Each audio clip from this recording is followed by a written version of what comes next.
강원국의 지금 이 사람.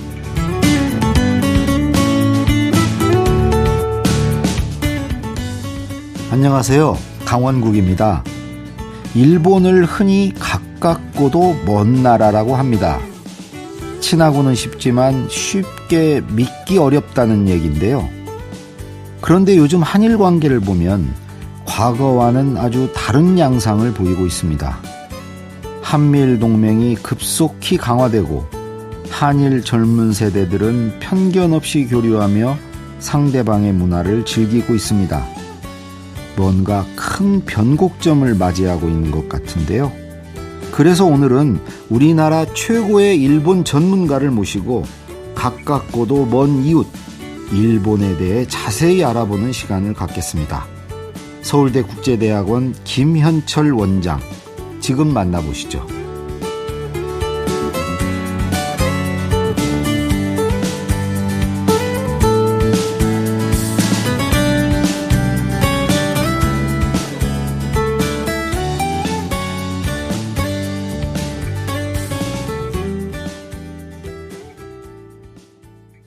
서울대 국제대학원의 김현철 원장님 모셨습니다. 안녕하세요. 안녕하세요. 제가 다른 분들 모실 때는 좀 장난도 하고 하는데 이렇게 많이 배우신 분, 특히 이렇게 서울대, 그것도 국제대학원 이런데 원장님 이런 분도 조심스럽습니다. 오늘 제가 그냥 한 수 배운다는 생각으로 여쭤보겠습니다. 아유. 예. 우리 원장님이 일본 경제 분야 이쪽을 연구하는 대표적 석학이라고들 얘기하던데 동의하시나요? 아닙니다. 석학 정도는 아니고 특이하게 일본 경제를 연구하는 교수 정도가 적합한 것 같습니다. 근데 외모는 석학같이 보이세요. 머리 백발이 아주 어울리시는데. 이 국제대학원 원장이신데 이거는 뭘 배우는 데죠? 국제대학원이라고 하는 게 국제지역학이라고 생각하시면 됩니다. 예를 들어가 글로벌에서 미국 연구, 중국 연구, 일본 연구, 유럽 연구, 아세안 연구 이런 것처럼 이제 교수들은 각 지역을 이제 연구하고 학생들은 이제 각 지역을 정해서 거기서 지역 전문가가 되는. 그래서 제 전공 제자들은 이제 일본 전문가가 되는 거죠. 거기 교수님은 몇 분이나 계세요? 일본 쪽은? 지금 이제 국제대학원 일본 전공 교수님은 3사람이 있고요. 또 우리 국제대학원에 일본 연구소라고 있습니다. 옛날부터 있지 않았나요? 옛날부터 제가 기록하면서 일본 연구소. 네. 만든 곳인데 거기에 또 교수님이 6분 있기 때문에 총 9분 있습니다. 예. 거의 헤드쿼터네, 일본 연구에는? 일본에 관해서는 한국의 최고의 연구기관이라고 보시면 됩니다. 그럴 것 같은데요? 예. 근데 이제 일본 전문가신데 어떻게 하다가 일본에 이렇게 관심을 가지신 거예요? 저는 이제 당시에는 경영학이었기 때문에. 서울대 경영학과 나오셨죠? 예, 경영학이었기 때문에 이제 일본 경영학 일반에 이제 관심이 있었는데요. 그런데 그 당시에 일본 경영도 인기가 있었습니다. 한때는 다 일본 배운다고 난리였죠. 그렇죠. 예. 미국도 배운다고 그러고. 맞습니다. 그 당시에 미국에서조차도 자펜에즈 넘버원, 일본이 세계 최고다 이래가지고 일본 경영을 배워야 된다, 일본 경제를 배워야 된다는 그런 붐이 일시적으로 있었습니다. 있었죠. 예. 일시적이 아니고 꽤 오래됐던 것 같은데. 예. 소니 날리고 할 때. 맞습니다. 토요타 날리고. 손에 들고 다니는 뭐죠? 워크맨 이런 거. 예. 요즘으로 따지면 아이폰 같은 거. 그렇죠. 그때 일본 다들 난리였죠. 난리였죠. 그래서 일본에 관심을 좀 가지신 거예요? 아닙니다. 사실은 저는 이제 공부를 하면서 다 다른 친구들처럼 미국 유학 갈 건가 이런 생각했었는데 그 당시에 아주 특이하게 포스코 과거에는 이제 포항제철이었죠. 그때 박태준 회장님이 왜 다 미국으로만 유학 가느냐. 일본이 이렇게 잘 나가고 일본이 이렇게 중요한데도 왜 일본 경제 경영은 아무도 연구 안 하느냐. 그렇지. 이래 돼가지고 마침 박태준 회장님 비서실장님이 박태준 회장님 명령을 받고 제일 먼저 이제 서울대 경영대에 찾아와가지고 혹시 일본으로 유학 갈 대학원생이 있으면은 아주 뭐 파격적인 장학금을 제시하겠다. 이래가지고 그게 이제 속이 돼가지고 손을 들은 거예요? 어떻게 맞습니다. 된 거예요? 선발이 된 거예요? 아니면 손을 든 손을 들었어요? 예. 아니, 손 든다고 다 보내주진 않았을 텐데. 아니 물론 이제 선발 과정은 있었습니다만은 그 당시 다 이제 미국을 가는 그런 흐름 속에서 제 혼자만 이제 일본을 가겠다고 하니까 그 선발되는 데서는 좀 유리한 조건이었죠. 그 미국 경영학하고 일본 경영학하고 좀 다를 것 같은데 어떤 면에서 좀 다른가요? 예를 들어 가지고 뭐 요즘 이제 우리는 미국 하면은 주주 제일주의, 뭐 주주 자본주의라 그러거든요. 주주가 이제 회사의 주인이고 그리고 주주들이 이제 이사회를 구성해서 경영자를 앉히고 경영을 이제 하는 그런 이제 주주 자본주의 국가인데요. 일본은 달라요. 어떻게 그건 이제 달라요? 종업원 자본주의입니다. 회사의 주인이 종업원이에요. 주주는 거의 이제 행사를 못하는 그 정도로 이제 회사 종업원 내에서 이제 발언권이 크고 또 최고 경영진도 주주가 결정하는 게 아니고 종업원 중에서도 가장 선두주자, 가장 우수한 사람이 이제 경영자가 되는. 그럼 뭐 경영보다 생산의 방점이 더 있는 거 같겠네. 그렇죠. 겠네. 그 이제 종업원 중에서 이제 저 경영진이 나오기 때문에 이 경영진은 대체적으로 생산 현장이나 영업 현장의 전문가들이 이제 최고 경영자가 되기 때문에 오히려 생산 현장이나 영업 현장에 훨씬 더 관심이 많죠. 네. 그래가지고 이제 대학원은 여기서 다니셨고 예. 이제 일본으로 유학을 가게 된 거죠. 그 일본 유학 시절은 공부 열심히 하셨습니까? 아, 그때는 이제 뭐 장학금이 뭐 다른 조건을 안 걸었습니다만은 그 학위를 받는 그게 유일한 조건이었어요.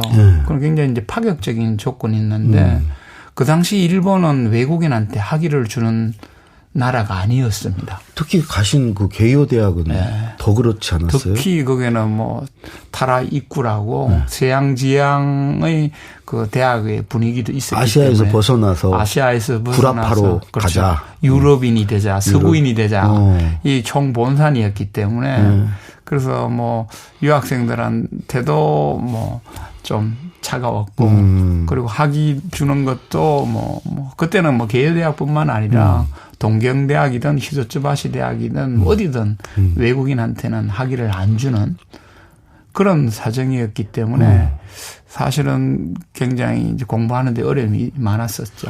굉장히 초창기에 가신 거예요? 굉장히 초창기에 갔어요. 일본 유학 초창기. 지금은 많이 가죠. 지금은 많이 가고 제유여도 뭐 많이 갔는데 굉장히 일본에 유학을 안 가는 그런 세대였고 사실은 유학을 하고 제가 이제 한국의 서울대학에 자리 잡았을 때도 제 분야에서는 4대문 안에 처음 취직한 일본 출신 교수였어요. 그걸 박사학위를 별로 이게 잘 안 알아줬죠. 안 알아주고. 일본 박사를. 예. 첫째는 이제 일본 박사를 따기가 힘들었고 또 따더라도 미국 박사들이 이제 한국 학계를 지배하고 있었기 때문에 거의 한 90% 이상 아니었어요? 90% 이상이죠. 그러니까 이제 일본으로 이제 학위를 받은 사람이 들어오는 걸 별로 반기지 않았던 시대. 그때 유학 시절이 몇 년도죠? 제가 이제 92년도에. 92년도에 가신 거예요? 예. 그러면 이제 막 일본이 쪼그라들기 시작하던 때 아니에요? 맞습니다. 그러니까 준비할 때는 막 일본이 최고조에 이르렀을 텐데 막상 이제 일본에 유학을 가셨을 때는 지금 잃어버린 30년의 어떤 출발점 그 지점인 것 같은데. 맞습니다. 그래서 박태준 회장님도 이제 진짜 일본의 절정을 보시고. 그러니까 잘못 보내셨네. 박태준 회장님. 그렇죠. 제가 가서 굉장히 좀 후회한. 회장님은 이 절정기 일본을 보고 일본 경영도 배우고 일본 경영도 배워서 앞으로 우리 가난한 나라가 이제 일본처럼 돼야 따라가야 된다. 네. 그렇게 하고 저를 보내셨는데 가자마자 일본 경제가 이제 추락하기 시작하면서 잃어버린 10년, 20년 이런 식으로 이제 장기 침체로 들어가는 입구에 제가 가버렸기 때문에 거의 딱 그러셨던 것 같은데. 맞습니다. 92년이면. 네. 그때 일본 현지 분위기는 어땠어요? 몰랐을 거 아니에요. 제가 그렇죠. 시작하는지 지금. 그래서 저는 청운의 꿈을 안고 일본의 성공 신화를 배우겠다라고 갔는데 교과서에는 그 신화가 써져 있었어요. 그렇죠. 일본이 이렇게 해서 성공하고 뭐 일본 기업은 이렇게 해서 잘 되고 뭐 이렇게 써 있는데 매일 경제신문에서 보는 일본의 상황은 기업들 뭐 어려워지고 도산하고 뭐 경제 성장률 떨어지고 뭐 사람들 자살하고 뭐 이런 어두운 기사밖에 안 나오니까요. 굉장히 저는 곤혹스러웠었죠. 그때 이렇게 체감을 하셨어요. 이거 잘못 왔구나. 아유, 뭐, 진짜 잘못 왔구나 생각했죠. 아, 정말로요? 진짜 생각했는데. 초기에는 잘 모를 수 있는데. 초기는 그렇지만 특히 이제 경영은 그 외부 영향을 가장 민감하게 받아들이는 거거든요. 사회라든가 정치라든가 이런 거는 이제 후행적으로 바뀌더라도 경영은 최첨병이니까. 예, 최첨단이 있기 때문에 기업들은 굉장히 민감하게 받아들입니다. 그래서 교과서에는 이제 뭐 일본이 잘한다, 성공했다, 뭐 이런 이야기만 있는데 현실은 그렇게 막 무너지고 기업들이 비명을 지르고 뭐 이러다 보니까 요즘 우리나라 분위기 얼마 전부터의 우리나라 분위기랑 약간 비슷했을 것 같은데. 좀 기시감이 드는. 네. 우리도 지금 뭐 경제가 더운 듯 하지만은 최근에 경제 성장률이 1.4%로 막 떨어지고. 그런 전례가 없잖아요. 예. 그리고 뭐 가계부채 막 증가하고 뭐 이제 뭐 위기론 나오고 뭐. 그래서 저는 요 때가 아마 일본에 한 잘못하면 90년, 91년? 그럼 제대로 가셨는데? 저는 언제 그걸 딱 가서 지금 이제 배우고 오셨으니 우리나라에 딱 적용을 하면 우리나라는 그 길을 안 갈 수 있는 거 아닙니까? 맞습니다. 네? 예. 그렇게 보면 제대로 가신 건데 요즘 시점에서 보면 맞습니다. 예. 그때 이미 다 보셨잖아요. 30년 전에. 예. 예. 그거 이제 다 아시잖아. 예. 그래서 그러니까 이제 거의 타임머신 타고 한번 다녀오신 거니까. 맞습니다. 우리나라에는 그렇게 안 가야지. 우리는 잃어버린 30년 있으면 안 되잖아요. 한국은. 예. 이제 그래서 모셨습니다. 아이고, 감사합니다. 네. 사실 그런 거 있기 때문에 이제 제가 끊임없이 일본처럼 안 되기 위해서는 뭘 해야 되는 건지 이런 건 책도 이제 발간하고 또 기업이라든가 뭐 정책 관계자들한테 이러면 안 되고 일본처럼 안 되기 위해서는 뭐 저렇게 하는 게 좋다라든가 이런 다양한 걸로 이제 발신은 합니다만은. 근데 안 먹혀요? 안 먹히고 좀 굉장히 논쟁적인 사회가 되어버려 가지고. 이렇게. 그쪽은 귀를 기울이지 않는구나. 그렇죠. 일단 마음의 벽을 닫고 그냥 들으려고도 하지 않고 듣고도 흘리는 이런 어떤 굉장히 사회의 어떤 갈등 구조가 이 학문의 세계까지도 영향을 미치는 이런 구조가 돼서. 그걸 집단 극화라고 하더라고요. 그렇죠. 나쪽으로 나뉘어가지고 진영이 생기고 막. 예. 상대 진영의 말은 일절 들으려고 않고 아무리 옳은 소리도 아니다 그러고 자기 진영의 말은 그냥 확증 편향에 빠져서 막 무조건 옳다 그러고. 맞습니다. 그러면 국제대학원장 계속 하실 수 있을지 모르겠네. 그래도 저는 국제대학원은 아주 이제 그 국제 정세를 보기 때문에 뭐 미국과 같은 민주주의 국가도 다루지만은 중국과 같은 뭐 저는 권위주의 국가도 다루고 또 이러한 다양한 지역을 전공하는 교수들이 모여 있기 때문에 우리는 극단화 되면 안 되죠. 돼요. 될 수가 없네. 점심 먹으면서도 다른 시각으로 각각 한 지역을 토론하고 그게 뭐 보수든 진보든 우리는 대화하면서 서로 납득하는 아주 독특한 문화를 갖고 있어요. 그래서 국제대학원 보면은 진짜 좌에서 우까지 스펙트럼 전체 다 가지고 있는 데다가 이들이 굉장히 같이 연구하고 같이 대화하기 때문에 그런 수용성이 굉장히 높은데 이제 사회가 그렇지 않은 게 이제 사실은 저는 문제라고 보는 거죠. 맞아요. 정치나 이런 데가 바뀌어야 되는데 우리 원장님은 그 일본에서 그러면 그 주로 공부한 게 뭐 저성장 이런 거 공부하신 겁니까? 완전히 저는 뭐 고성장을 연구하러 갔다가 유학 가는 순간부터 이제 저성장을 연구했기 때문에. 지금 딱 필요한 걸 하셨네. 그런데 일본 내에서도 제가 아주 드문 경우였어요. 왜냐하면은 그 당시 이제 일본적 경영으로 다 고성장에 일본은 잘한다라는 학자들 중심으로 그 성공 비결만 막 그렇죠. 연구할 때. 근데 저는 이제 가자마자 교과서하고 이제 현실이 역으로 돌아가기 때문에 결국은 이제 지도 교수님한테 부탁해가지고 난 더 이상 도서관에서는 공부는 안 하겠다. 왜냐하면 도서관에서 보는 책은 다 그 현실하고 유리돼 있으니까. 그 흘러간 물이죠. 그렇죠. 그래서 근데 지도 교수님이 참 저를 잘 대해 주셔가지고 오히려 현장에서 공부할 수 있는 거를 열어주셨어요. 아, 기업 현장에 가서. 기업에. 그래서 저는 기업에서 이제 그 당시에 뭐 우리나라는 잘 안 알려졌는데 현장학이라고 현장에 들어가서 기업들하고 함께 연구를 하고 그걸 가지고 논문을 쓰는 산학협동이네. 지금 말하면 산학협동인데 일본은 의외로 그게 굉장히 자연스럽게 돼 있는 그럼 국가 어떻게 중에 뭐 인턴 사원 같이 가서 하는 거예요? 그렇죠. 오, 거기 가서 매일 출근하면서. 예. 그래서 근데 막 그 기업이 무너져? 무너지고. 그 실패 그 어떻게 해서 무너지는가 이런 걸 가서 그렇죠. 보신 거네. 응? 그래서 이제 크게 두 가지인데 어떻게 해서 무너지느냐라는 거하고 그래도 그 속에서 안 무너지는 기업의 비결은 뭐냐. 이 두 가지가 제 키 테마였거든요. 재밌는데요. 예.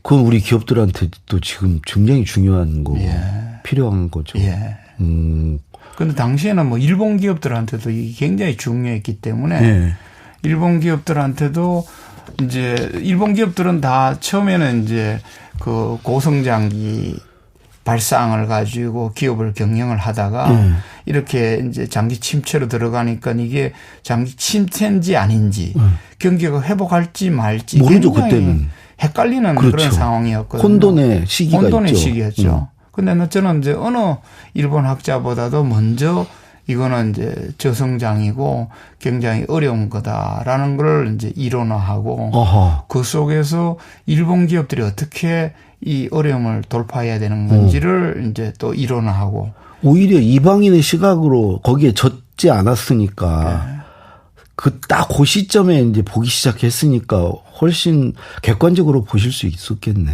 근데 이제 초기에는 이제 이방인의 시각을 일본에서는 달가워하지 않았죠. 왜냐하면은 일본이라는 사회가 굉장히 배타적인 사회거든요. 섬나라로 아주 뭐 자기들의 생각으로 이렇게 똘똘 뭉친 그런 나라에서 굉장히 이방인이 하나 들어와서 그것도 자신들이 식민지화한 한국에서 날아와 가지고 일본이 이제 무너져가는 그 과정 실패를 이야기하고 그 실패에서 이제 벗어나기 위해서 어떻게 혁신해야 되는가를 이야기하니까 사실 아픈 데를 일부 찌르는 거지 않습니까? 그리고 또 어디다 대고 훈수질이야. 그렇죠. 네? 미국이 훈수하면은 받아들여도 이 뭐 이 옆나라 그 당시만 기고만장했을 거 아니에요. 맞습니다. 근데 그 보니까 어떤 기업들이 이제 실패를 하고 어떤 기업은 거기서 살아남고 뭐 그런 좀 특징이 있나요? 특징이 있죠. 예를 들어가 이제 우리가 발상의 전환이라는 걸 굉장히 많이 강조하지 않습니까? 발상을 전환해야 된다. 뭐 파라다임을 체인지해야 된다. 이런 말을 하는데 이게 말로는 굉장히 쉬워도요.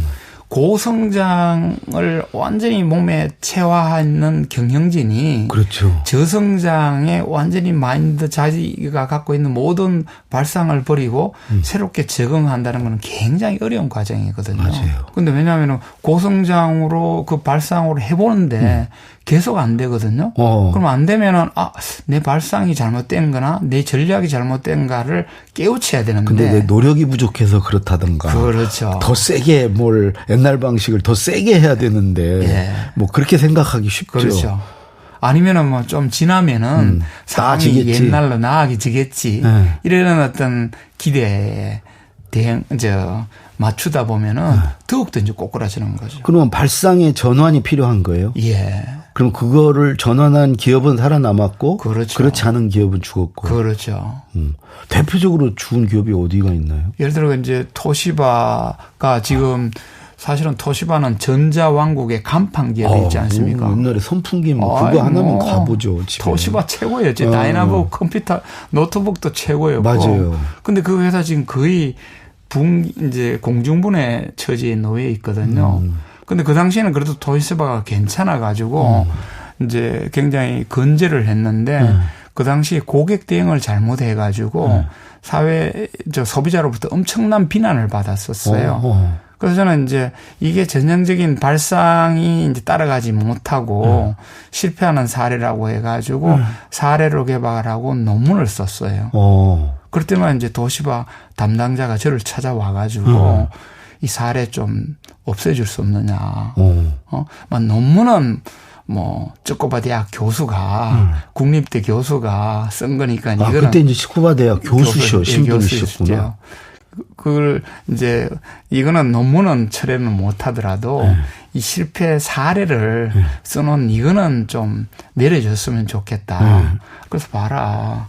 이게 실패 사례가 이 묻어도 되는 문제가 아니고 실패 사례를 통해서 어떻게 이걸 극복할 것인가를 배우면은 더 좋아질 수도 있다. 라고 해가지고 돌려보낸 적이 있었거든요.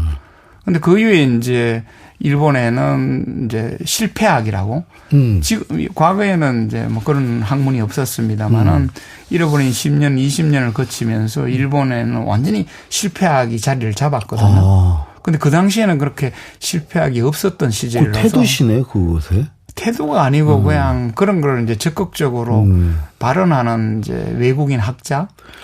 스쿠바 대학이면 일본에서 거기도 좀 유명한 대학이잖아요. 유명한 대학. 예를 들면 우리나라로 치면은 카이스트 같은 거죠. 그런 데죠. 예. 첨단 예. 거기에 또 교수를 하셨어요? 거기에 한국인으로서는 진짜 뭐 첫 케이스. 거기 얼마나 하신 거죠? 거기에 이제 4년 반 하다가 이제 서울대로 귀국했습니다. 아, 그때 쓴소리를 또 하셨구나. 예. 그게 이제 일본 잃어버린 30년의 어떤 시작점인데, 만약에 우리가 이제 그런 처지에 있다면, 우리도 이제 이게 시작이라는 징후를 빨리 포착을 해서 발상의 전환을 해야 될 거 아니에요? 근데 그런 침체기 초입부의 어떤 그 현상들은 어떤 건가요? 이제 뭐 가장 우리가 알기 쉬운 거는 이제 경제 성장률이 떨어지는. 우리네. 이제 우리인데 저는 이제 그 전까지만 하더라도 얼마 전까지만 하더라도 우리나라가 2% 정도 성장을 했기 때문에 그거는 저는 저성장이라고 보기보다는 안정성장이라고 봤거든요. 그 노무현 대통령 때 우리 고성장의 신화에서 벗어나야 된다. 맞아요. 우리 이제 5% 8% 하는 때는 끝났다. 근데 그렇게 얘기를 해도 국민들이 막 뭐라고 그랬어요. 맞습니다. 우리는 이제 2, 3%를 정상 성장으로 생각하고 살아야 된다. 그 정말 얘기 많이 하셨거든요. 근데 이제 국민들이 그거를 안 받아들이시더라고. 근데 선진국이 되면 될수록 원래 성장률은 떨어지는 거예요. 그러니까 유럽은 보통 한 2% 그렇죠. 정도 하잖아요. 예. 그러면 그거를 안정성장, 정상성장이라고 받아들이고 그 속에서 뭐 우리가 해야 될 게 뭔가를 찾아내서 대비하는 게 중요하지 그거를 다시 4%, 5%, 6%로 끌어올리는 이제 못 가는 거죠. 그건 불가능한 거거든요. 근데 우리는 그것도 안 되잖아요, 지금. 그렇죠. 1.4면. 그래서 지금 이제 저는 그 전까지만 해도 우리가 안정성장으로 경제성장이 그냥 일본과는 다른 길을 갈 거라고 이제 굉장히 고무적으로 이제 낙관적으로 봤는데요. 최근에 이제 1.4% 성장 이것도 아마 원래 못할 것 같은데요. 이 성장은 이건 완전히 저성장입니다. 그러니까 일본도 선진국 중에는 그 이례적으로 낮은 성장을 하는 나라잖아요. 그렇죠. 네. 우리가 그러면 일본과 같이 이제 그렇게도 될 수 있다는 얘기인가요? 성장률 측면에서. 성장률 측면에서는 이제 징후가 이제 보이기 시작한 거죠. 그러면 저성장에서 이제 그런 성장률이 낮은 거가 대표적인 징후일 테고 또 뭐 어떤 다른 게 보이나요? 이제 뭐 기업의 경쟁력이 떨어지는 거.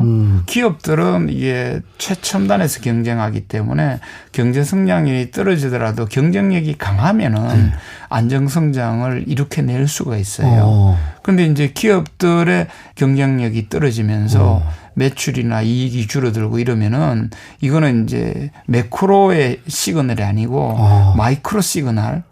이게 이제 들어가는 거거든요. 거시적으로는 성장률이 떨어지는 거고 미시적으로는 기업들의 어떤 경쟁력이 떨어지는 거. 그리고 그 뒤에 이제 사회라는 것도 있습니다. 사회가 예를 들어 인구가 줄은 거. 이것도 이제 저성장의 시그널이거든요. 인구 절벽. 예. 근데 저는 이제 인구 절벽보다 더 지금 위기의 신호라고 보는 거는 인구 절벽 속에 사람들이 굉장히 부정적으로 미래를 보기 시작했어요. 맞아요. 의기소침해 있어요. 의기소침해 있어요. 일본이 저성장으로 간 요인도 여러 가지가 있지만은 그 중에 하나로 꼽아라 그러면은 저는 잃어버렸다라고 하는 순간부터 잃어버렸다는. 진짜로 잃어버린 거예요. 왜냐하면 비관론이 정말 비관적인 결과를 낳아버렸다. 그런데 우리가 그렇다는 게 지금 그래서 저는 그런 거를 저는 불식시키려고 굉장히 낙관적으로 긍정적으로 이렇게 우리가 일본처럼 안 될 수 있는 다양한 가능성을 지녔다라고 지금까지는 끊임없이 주장했는데 최근에 와서 그런 어떤 이제 여러 가지 매크로 그 징후라든가 기업 경쟁력 징후라든가 인구 절벽 징후라든가 사회적인 비관론 이런 징후까지 막 맞물려 가지고 이제는 우리도 각오해야 되는 단계가 되지 않냐 하는. 아니 원장님마저 그러면 그러시면 안 되죠. 그러면 저도 우리도 정말 그렇게 그쪽으로 가는 거예요? 갈 지금 가능성이 상당히 높아지고 와, 이러면 정말 원장님을 잘 모셨는데 우리가 이제 그 원장님 같은 이런 막 공부 많이 한 분은 잘 안 모셔요. 예. 어려워서. 예. 제가 이걸 잘 이해를 못 하기 때문에. 예. 그런데 오늘 얘기를 들어보니까 우리가 아까 원장님 말씀대로 그쪽으로 갈지도 모르고 그럼 그렇게 안 가야 되는데 그러기 위해서는 일본에 대해서 좀 알아야 될 것 같아요. 그래서 내일 하루 더 모시고 일본에 대해서 좀 샅샅이 우리 원장님이 보신 일본은 과연 어떤 나라인가 한번 알아보도록 하겠습니다. 예, 그러도록 하겠습니다. 예, 오늘 말씀 고맙습니다. 예, 감사합니다. 서울대학교 국제대학원의 김현철 원장이었습니다.